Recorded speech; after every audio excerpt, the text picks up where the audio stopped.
Even talking to the minister about the laboratories, I told him to find a certain number of minimum equipment, and we are going to build laboratories worthy of the name in our universities. Because people will come to pursue a scientific field, graduate, and yet even a microscope, they haven't been able to look at a plant cell under a microscope. That's not possible. Yes, we all took the science track. To have access to the small laboratories you enter, there are 7 or 8 microscopes. Maybe not all of them work, not everyone can have access. That's the reality, it's always like that. So, he is working on it. We want to create model laboratories in many of our universities. You cannot come and not be able to access a certain minimum of scientific laboratory equipment to conduct your tests and familiarize yourself. It's in this that we can create. If we haven't developed this laboratory aspect, we are creating theorists. Welcome to AfricVibe News, your #1 source for powerful stories of transformation across Africa. Today, we bring you a historic update from Burkina Faso, an update that could change the everyday lives of millions. In a bold and ambitious move, President Ibrahim Traoré has launched a massive public bus transport program that offers free or heavily subsidized rides to students, civil servants, and low-income workers across the country. While many African governments struggle to address basic public services, Traoré is delivering with buses now rolling out across key urban centers and more to come.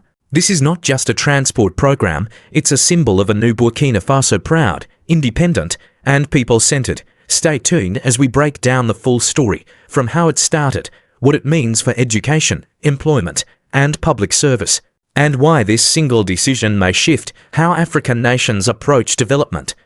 Public transport has always been a backbone of development in modern societies. In cities like Lagos, Nairobi, and Cairo, access to mobility determines who gets to school on time, who shows up for work, and who is left behind. But in many West African countries, reliable, affordable public transport is almost non-existent. In Burkina Faso, tens of thousands of students walk over 5 kilometers every day to school. Many teachers, nurses, and civil servants take unsafe, overcrowded, or expensive taxis and motorbikes just to get to work. The cost of transportation eats deep into monthly incomes, and for the poor, it often becomes the reason children drop out of school altogether. Recognizing this critical challenge, Captain Ibrahim Traoré has stepped forward not just with words, but with action. On May 5, 2025, during a high-profile Council of Ministers meeting, the government approved the acquisition of 500 brand-new urban buses. The project, valued at over 44.8 billion CFA francs, is being executed through SOTRACO, Burkina Faso's state-owned urban transport company. The plan is simple but revolutionary. Provide free transport for students and pupils, offer subsidized or free rides to public workers, create a safe, structured, and modern transport network to boost productivity, school attendance, and community life. As of July 2025, 115 buses have already hit the roads, marking the beginning of a countrywide rollout. Ouagadougou, Bobo-Dioulasso, and other major towns are the first beneficiaries, but the aim is national coverage. Traoré has repeatedly stated that education is the cornerstone of Burkina Faso's future, but education is not only about textbooks and classrooms, it's also about access. How can a child learn if they arrive tired from walking several kilometers?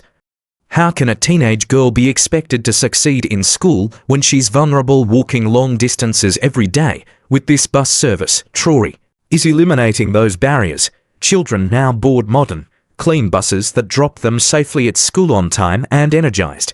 It's a move that goes hand in hand with other reforms, like abolishing tuition fees and investing in free school meals in rural areas. According to one teacher in Ouagadougou, this is the first time we're seeing a government care about how we get to school, not just what we do once we're there. Beyond students, the program is a relief to civil servants, teachers, police officers, nurses, and government workers who serve the country every day. Many earn modest salaries and spend up to 30% of their income on daily transportation. Now, with free or discounted access to the new bus system, thousands of public workers are saving money, arriving at work on time, and facing less stress.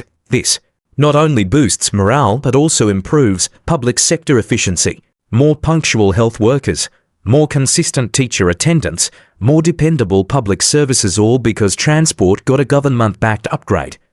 Let's talk economics. This isn't just a welfare project, it's a development engine.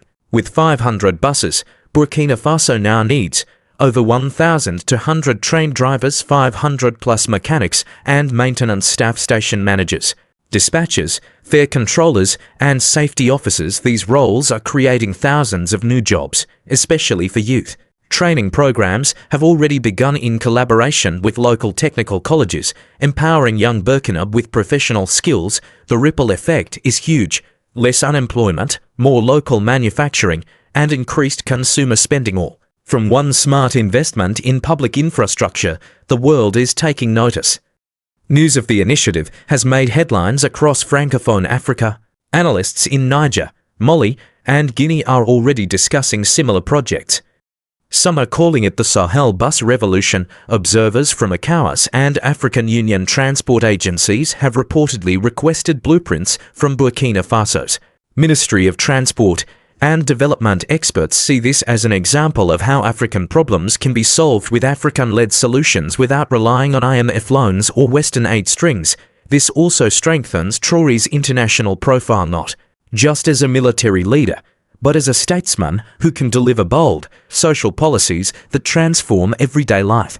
On the streets, markets, and schools of Burkina Faso, the reaction is loud and clear. People love it. One father told AfricVibe News, "My children now leave home at 7 a.m. and get to school on time. Before, they were walking in the heat for over an hour. This is real change." A civil servant in Bobo-Dioulasso said, "I now save over 25,000 CFA monthly on transport. That money goes into food and my children's needs. I feel respected again." Social media is full of praise. Hashtags like #BusDuPeuple and #TORARE delivers are trending among youth. Even in rural areas where the rollout hasn't fully reached, people are hopeful, asking, "When will the buses arrive in our village?" So why is this working? What makes this different from past promises? 2 reasons. Centralized planning with local execution. Traoré's team didn't just order buses. They involved city planners, youth groups, and school administrators. In route planning and logistics, no middlemen corruption. The procurement process was direct, state-managed, and transparent. No inflated contracts, no foreign middlemen, just national development for national interest. Traoré's governance model is now being studied across the region as a case of fast, clean, and people-first delivery. This is just one piece of a broader puzzle. Traoré's long-term vision includes 1 school per village, massive dam and irrigation projects for food independence, rural roads connecting farmers to cities, and the national railway with Mali and Niger bus program fits into this national ecosystem. A Burkina Faso that is mobile, productive, educated, and sovereign. In many ways, it's a quiet revolution without bullets or banners. Just buses showing up every morning, getting people to school and work, changing lives without headlines. This is AfricVibe News. And what we are witnessing in Burkina Faso under Captain Ibrahim Traoré is historic. This is leadership in action, not just at summits or on posters, but in the streets, classrooms, and markets. With 500 buses, he's driving change literally and symbolically toward a future where African countries solve their own problems, build their own systems, and lift their own people. As more buses roll out in the coming months, AfricVibe News will be on the ground, tracking the impact, sharing the stories, and keeping the world informed on Africa's silent but powerful revolution. Don't forget to like, comment, and subscribe to AfricVibe News for more inspiring developments from across the continent. Let us know in the comments, should Nigeria, Ghana, Senegal, or your country launch similar programs? Do you believe Africa is finally taking the driver's seat in development? Until next time, stay informed, stay inspired. This is AfricVibe News.